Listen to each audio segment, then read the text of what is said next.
ముఖ్యంగా ఈరోజు కనిగిరి నియోజకవర్గంలో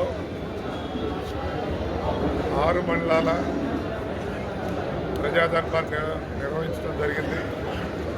దీంట్లో 6 మండలాల రెవెన్యూ అధికారులు, మరి మండలాధికారులు, విద్యుత్తు, హౌసింగ్, మరి పోలీస్ శాఖ వారిని పిలవడం జరిగింది.